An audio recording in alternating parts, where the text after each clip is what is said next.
before we started coaching together, the most common argument in my house with my wife and I is, why do you keep leaving everything on the counters? How come you got all this stuff on my counters? I like things clean. I like things off the counters, and you just keep piling stuff. And there were rooms that I would walk into and I would just cringe and just go, I hate this room. I hate being in this room. It's messy, it's dirty, and it takes too long to clean up. I don't like living like this anymore. So every time you walk into it, there's this little bit of extra stress where you're just like, I don't like this. It's uncomfortable. You have no idea how much pressure you're putting on yourself by having all these things. That's really what it was for me, is just this constant heaviness.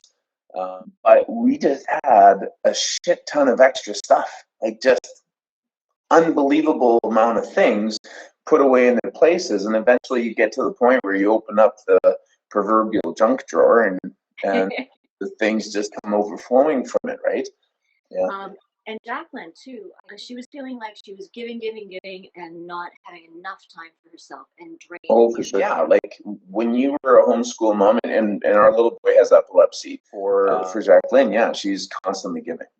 We are thriving a lot better with the organization that we have now. Oh, It was just such a freeing experience. yeah. Really, really was. Yeah, the process is pretty incredible. Truly following this process and doing everything in your life that you immediately touch is very powerful. Very, very powerful. I can tell you right now, I couldn't have done this on my own. I needed to follow the process. I needed to have a coach helping me through it, and I needed to get all the way to my end point in order to feel like how we are right now. But it was incredibly rewarding. Just wait till you've gone through the whole program. It is wonderful. It's worth the money. Thanks so much.